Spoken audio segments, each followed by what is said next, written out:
अस्सलाम वालेकुम तमाम मुसलमान भाइयों से। आज मैंने असदुद्दीन अवैसी साहब के ऊपर एक डिबेट वीडियो बनाया है और आप लोग को दिखाना चाहता हूँ। आप लोग देखो और उस पर अमल करो।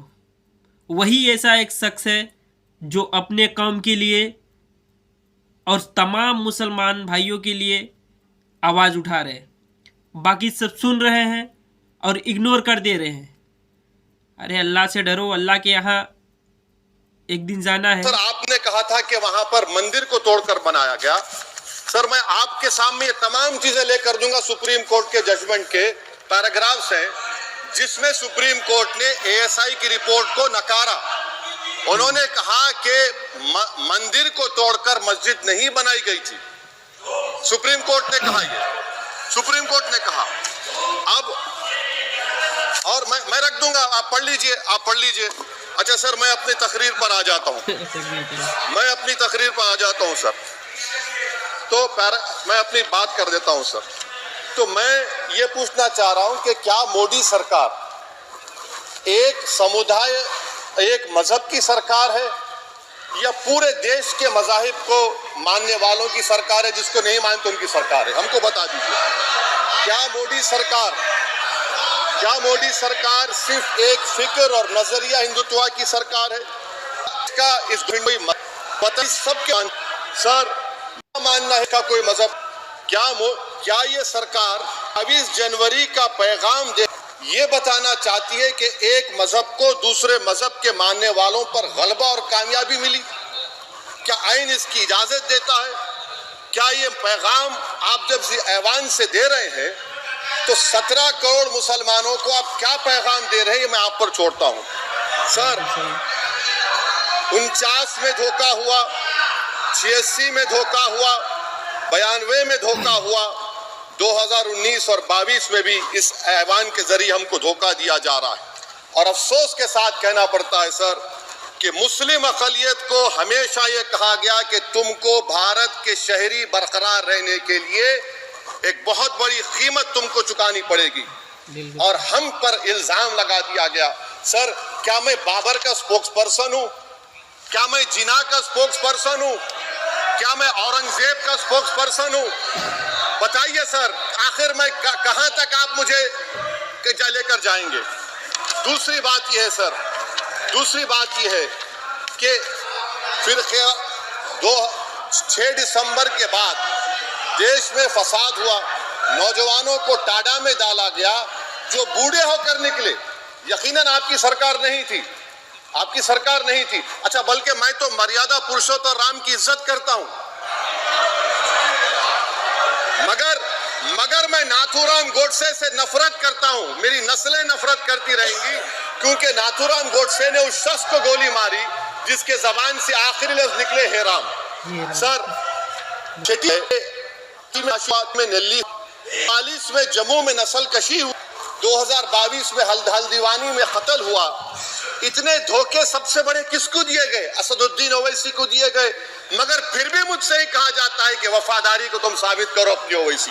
सर, आज भारत के 17 करोड़ मुसलमान अपने आप को अजनबी और एलिनेट महसूस कर रहे हैं।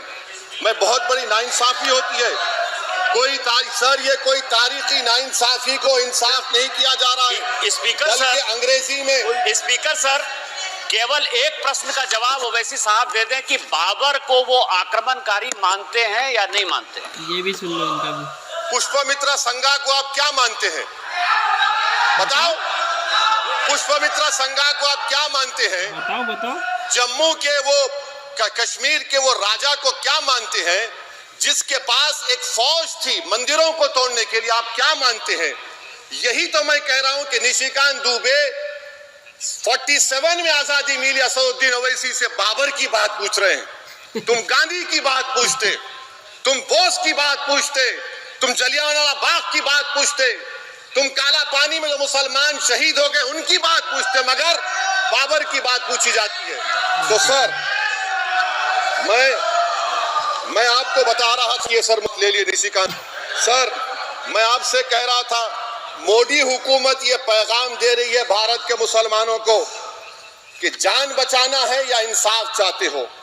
मैं कह रहा हूं मैं भीख नहीं मांगूंगा, मैं इस नंगी तासुब को कबूल नहीं करूंगा, मैं दूसरे दर्जे के शहरी के मौक़िफ़ को कबूल नहीं करूंगा, मैं अपनी शनाख्त को नहीं मिटने दूंगा। अब मैं झूठी और दिल फरेब बातों पर हरगिज भरोसा नहीं करूंगा।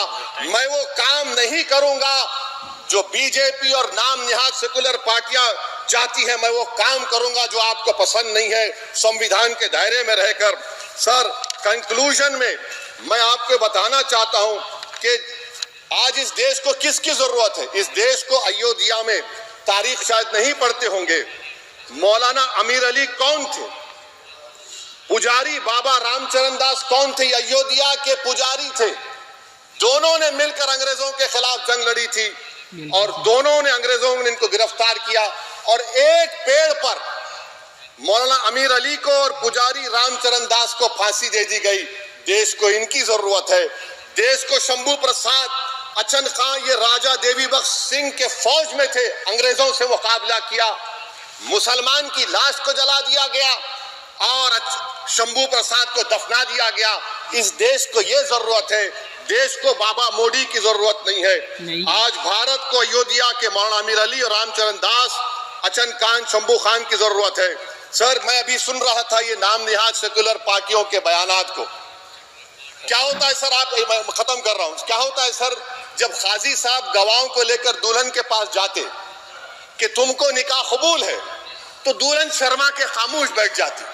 तो इनकी खामोशी रजामंदी की अलामत है। जी। तो सर, मैं खत्म करने से पहले ये बताना चाह रहा हूं कि जब वजीर आजम जवाब देंगे तो क्या वो भारत के 140 करोड़ जनता के लिए जवाब देंगे या फिर सिर्फ हिंदुत्व की फिक्र रखने वालों का जवाब, मैं खत्म कर जवाब देंगे। मैं ये देश, दुनिया, मुसलमान देख रहा है। सर, मैं आपको ये भी बताना चाह रहा हूं, आखिर में कंक्लूड कर रहा हूं सर, 1 मिनट चाहिए, 1 मिनट चाहिए सर। सर, मेरा मानना ये है कि आज मैं बहैसियत एक भारत के गयूर मुसलमान के, let me stand as a tall Indian Muslim and say that the light of Indian democracy today is at its dimmest today, sir. Sir, in conclusion, मेरी फिक्र में, मेरा ईमान मुझे कहता है कि जिस जगह पर मस्जिद थी, है और रहेगी, बाबरी मस्जिद है और रहेगी, बाबरी मस्जिद जिंदाबाद, जिंदाबाद, भारत जिंदाबाद, जय हिंद।